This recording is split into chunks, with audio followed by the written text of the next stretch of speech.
देखिए, आज हम बात करते हैं पहले चैप्टर की। प्रकाश क्या है? क्या है प्रकाश? प्रकाश क्या है? प्रकाश एक प्रकार की ऊर्जा है जिसकी सहायता से हम वस्तुओं को देखते हैं। देखिए, हमारी आँखों से कोई किरणें नहीं निकलती हैं। जब प्रकाश किसी वस्तु पर आकर के पड़ता है और रिफ्लेक्ट होकर के हमारी आँखों पर आता है तो वस्तु हमें दिखाई देती है। जैसे प्रकाश आया, किसी ऑब्जेक्ट पर पड़ा और ये सूर्य से प्रकाश आता है और आकर के वस्तु पर पड़ा और रिफ्लेक्ट होकर के हमारी आँखों तक पहुँचता है तो वस्तु हमें दिखाई देती है ना? तो प्रकाश एक प्रकार की ऊर्जा है जिसकी सहायता से हम देखते हैं। अब प्रकाश के गुण, प्रकाश की स्पीड जो है 3 × 10⁸ मीटर पर सेकंड होती है और प्रकाश की तरंग दैर्ध्य जो है 3500 एंगस्ट्रॉम से लेकर 7500 एंगस्ट्रॉम होती है। अच्छा, कुछ बुक्स में 4000 एंगस्ट्रॉम से 8000 एंगस्ट्रॉम भी लिखा हुआ है, लेकिन ज़्यादा बेटर 3500 से 7500 एंगस्ट्रॉम होती है। तरंग दैर्ध्य का मतलब होता है कि वेवलेंथ, है ना? जो 3500 से नीचे हैं या 3000, ये लाल रंग की होती हैं और श्वेत एक बड़ी प्रकाश जो है ये 7500 के आसपास होता है। प्रकाश सदैव सीधी सरल रेखा में गति करता है। आप देखिए, अगर 3 दप्तियों में आप छिद्र कर देते हैं, है ना? जैसे मान लिया 3 दप्तियों में आपने छिद्र कर दिया और छिद्र बराबर दूरी पर किया, जैसे यहाँ कर दिया, यहाँ कर दिया और यहाँ कर दिया, और यहाँ पर्दे पर आप उसको प्राप्त करना चाहते हो रोशनी, तो यहाँ पर अगर आपने मोमबत्ती या कुछ जलाया तो प्रकाश सीधी रेखा में चलेगा। इससे पता चलता है प्रकाश सीधी सरल रेखा में गति करता है। प्रकाश 7 रंगों से बना है। अगर आप किसी प्रिज्म से होकर के प्रकाश को गुजारते हैं तो प्रकाश 7 रंगों में बढ़ जाता है। तो इससे हमें पता चलता है कि प्रकाश 7 रंगों से बना है। आपतन परावर्तन के नियम का पालन करता है। प्रकाश जो है आपतन, परावर्तन और अपवर्तन के नियमों का पालन करता है ना? और छठा क्या है? प्रकाश विद्युत चुंबकीय तरंगों से मिलकर के बना है। प्रकाश चिकनी चमकदार सतह से टकरा कर लौटता है, यानी किसी भी चिकनी चमकदार सतह पर टकराएगा तो टकरा कर लौटेगा। कोई जरूरी नहीं शीशा, जैसे कोई चमकदार वस्तु स्टील का चद्दर है या कुछ भी है तो उससे टकरा करके रिफ्लेक्ट हो जाता है प्रकाश।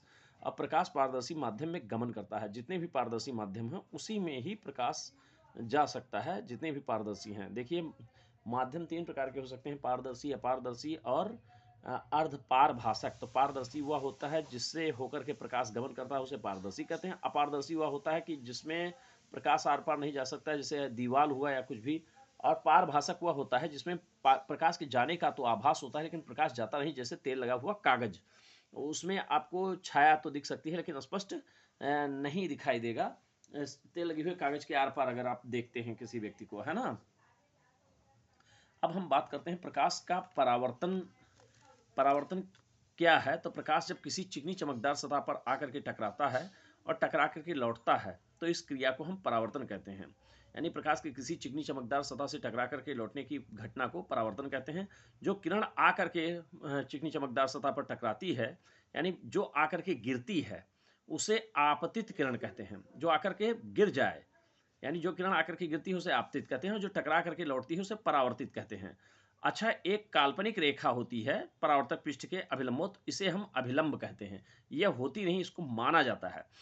तो आपतित किरण वह है जो आकर के टकराती है, परावर्तित किरण क्या है? जो टकरा करके लौटती है। अच्छा, आपतन कोण क्या है? देखिए, आपतन कोण की परिभाषा ऐसी देख लीजिए: जो किरण आकर के टकराती है, इसके और अभिलंब के बीच जो कोण बनता है इसे हम आपतन कोण कहते हैं। इसको एंगल आई से प्रदर्शित करते हैं। अच्छा, जो किरण परावर्तित किरण, यानी जो किरण टकरा करके लौटती है, परावर्तित किरण और अभिलंब के बीच बना कोण परावर्तन कोण कहलाता है। इसे हम एंगल आर से प्रकट करते हैं। तो इस प्रकार ये है, आपको प्रकाश का परावर्तन समझ में आ गया होगा। अब हम बात करते हैं परावर्तन के नियम। परावर्तन के 2 नियम है। Number 1, angle I is equal to angle R. इसे एंगल आई को हम आपतन कोण कहते हैं, इंसिडेंट एंगल, और एंगल आर को परावर्तन कोण यानी रिफ्लेक्टेड एंगल या एंगल ऑफ रिफ्लेक्शन बोल सकते हैं, है ना? तो इसे परावर्तन कोण कहते हैं। अच्छा, दूसरा नियम हो गया, आपतित किरण, अभिलंब और परावर्तित किरण तीनों एक ही बिंदु आपतन बिंदु पर पाए जाते हैं। आपतित किरण जो आकर के गिरती है वो किरण, परावर्तित किरण जो टकरा करके लौटती है, और अभिलंब, अभिलंब यानी काल्पनिक रेखा, अभिलंब, ये तीनों एक बिंदु पर होते हैं। इस बिंदु को हम क्या कहते हैं? आपतन बिंदु कहते हैं। क्या कहते हैं? आपतन बिंदु कहते हैं, है ना? तो तीनों एक बिंदु आपतन बिंदु पर पाए जाते हैं। अब हम बात करते हैं परावर्तन के प्रकार। क्या प्रकार से होता है परावर्तन? ये परावर्तन के नियम तो हमें समझ में आ गया। अब हम परावर्तन के प्रकार पर थोड़ा सा फोकस करते हैं। देखिए, परावर्तन के नियम है, ये क्या है? नियम। लेकिन परावर्तन का प्रकार की बात करते हैं, यानी परावर्तन क्या प्रकार से होता है। तो पहला प्रकार है नियमित परावर्तन। क्या? नियमित परावर्तन। नियमित परावर्तन हुआ होता है, जैसे देखिए ये चिकनी चमकदार सतह है, इससे आकर के प्रकाश पुंज टकराता है, यानी समांतर आने वाली प्रकाश की किरण जब टकराती हैं किसी चिकनी चमकदार सतह से और समांतर ही लौट जाती हैं, तो इस परिघटना को हम क्या कहते हैं? नियमित परावर्तन कहते हैं। क्या कहते हैं? नियमित। तो सिंपल सी बात, यानी समांतर प्रकाश की आने वाली किरणें जब परावर्तन के पश्चात समांतर ही लौटती हैं, तो उसे नियमित परावर्तन कहते हैं। और जब समांतर आने वाली प्रकाश की किरणें किसी चिकनी चमकदार सतह से टकराती हैं और इधर उधर बिखर जाती हैं, तो इसे हम अनियमित परावर्तन कहते हैं। क्या कहते हैं? जो समांतर आने वाली प्रकाश की किरणें किसी सतह से टकराती हैं और इधर उधर फैल जाती हैं, तो उसे हम क्या कहते हैं? अनियमित परावर्तन कहते हैं। क्या कहते हैं? अनियमित परावर्तन। परावर्तन, अनियमित परावर्तन कहते हैं। तो नियमित परावर्तन और अनियमित परावर्तन में अंतर समझ में आ गया। जब समांतर आने वाली प्रकाश की किरणें जब समांतर ही लौट जाती हैं, तो उसे नियमित परावर्तन कहते हैं। और जब समांतर आने वाली किरणें परावर्तन के पश्चात, यानी खुरदुरे पृष्ठ पर, किस पृष्ठ पर? यानी समांतर आने वाली प्रकाश की किरणें किसी खुरदरे पृष्ठ से टकरा करके जब इधर उधर बिखर जाती हैं, तो उसे हम अनियत, इसमें शर्त यह है, इसमें चिकनी सतह होनी चाहिए और इसमें खुरदुरी सतह होती है। खुरदुरी सतह होती है, यानी रफ सरफेस होती है। तो जब रफ सरफेस टकराएगा तो इधर उधर बिखर जाएगा, तो इसे हम क्या कहेंगे? अनियमित परावर्तन कहेंगे, है ना। तो नियमित अनियमित परावर्तन ये समझ में आ गया होगा। अब हम देखते हैं प्रकाश का उत्क्रमण क्या है। देखिए प्रकाश का उत्क्रमण जब आपतित किरण परावर्तित किरण की तरह, ये जैसे ये है आपतित किरण, आपतित किरण है, और ये क्या है? परावर्तित किरण है। परावर्तित किरण है। तो आपतित किरण जब परावर्तित किरण की तरह, और परावर्तित किरण आपतित की किरण की, ये आपतित की तरह ये कार्य करे, आपतित की तरह ये कार्य करे, और परावर्तित की तरह ये आपतित किरण है, तो परावर्तित किरण की तरह, किस तरह? परावर्तित की तरह, परावर्तित की तरह, और ये आपतित की तरह कार्य करे, आपतित की तरह कार्य करे। यानी आपतित किरण परावर्तित किरण की तरह और परावर्तित किरण आपतित किरण की तरह कार्य करती है ना। तो इसे हम क्या कहते हैं? पार्श्वर उत्क्रमण कहते हैं। क्या कहते हैं? पार्श्वर उत्क्रमण। उत्क्रमण। जैसे इसमें शीशे में अगर हम दाहिना हाथ दिखाते हैं तो बायां हाथ जैसा दिखाई देता है। देखो ये दाहिना हाथ हमारा है, 5 उंगलियां, 5 उंगलियां और ये अंगूठा होती है, तो ये अंगूठा इधर की ओर बन जाता है ना। ये दाहिना हाथ 4 उंगलियां और अंगूठा इस तरह से ये बन जाता है। आपतित किरण परावर्तित किरण की तरह और परावर्तित किरण आपतित किरण की तरह कार्य करती हैं। यानी ये आपतित है, परावर्तित हो गई, और ये परावर्तित हो जाएगी, ये आपतित हो जाएगी। ये एक बार फिर से देखिए, ये ऐसे, ये आपतित हो की तरह कार्य करेगी और ये परावर्तित की तरह कार्य करेगी। तो इसे हम, है ना, ये आपतित की तरह और ये परावर्तित की तरह कार्य करे, तो इसे हम पार्श्वर उत्क्रमण कहते हैं।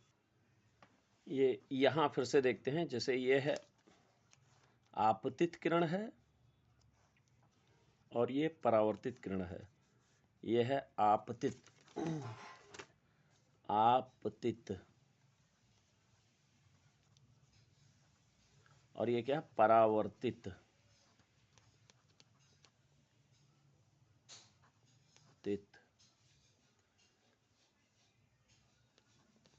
किरण।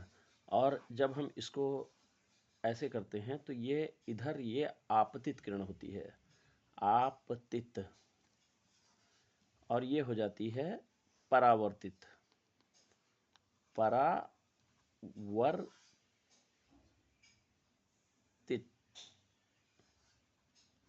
परावर्तित किरण की तरह कार्य करती है।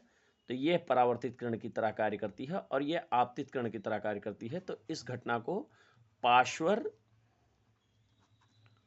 उत्क्रमण कहते हैं या रिवर्जिबिलिटी। अच्छा, इसमें दाहिना हाथ बाएं की तरह दिखाई देता है, बायां हाथ दाहिने की तरह। जैसे शीशे में आप हाथ दिखाइए तो दाहिना हाथ बाएं हाथ की तरह दिखाई देगा और बायां हाथ दाहिने हाथ की तरह दिखाई देगा। तो ये है एक घटना जो है हमारी पार्श्व उत्क्रमण है। अच्छा, अभिसारी प्रकाश क्या है? प्रकाश दो प्रकार से होता है, एक अभिसारी प्रकाश, अभिसारी प्रकाश यानी कन्वर्जेंट लाइट। कन्वर्जेंट जैसे कि कई बिंदुओं से आकर के प्रकाश एक बिंदु पर केंद्रित होता है तो उसे अभिसारी प्रकाश कहते हैं। जैसे कई स्रोतों से आकर एक बिंदु पर केंद्रित हो, जैसे मान लिया टार्च में, आपकी टार्च में जो कटोरी होती है ना, ये टार्च है और इसमें देखिए यहाँ बल्ब लगा होता है तो प्रकाश यहाँ टकराया तो यहाँ आया, फिर यहाँ टकराया तो यहाँ आया, यहाँ टकराया तो यहाँ गया, यहाँ टकराया तो यहाँ गया। इस प्रकार से ये लाइट एक बिंदु पर केंद्रित होती है, तो यह अभिसारी प्रकाश है। क्या है? और अपसारी प्रकाश देखते हैं। अपसारी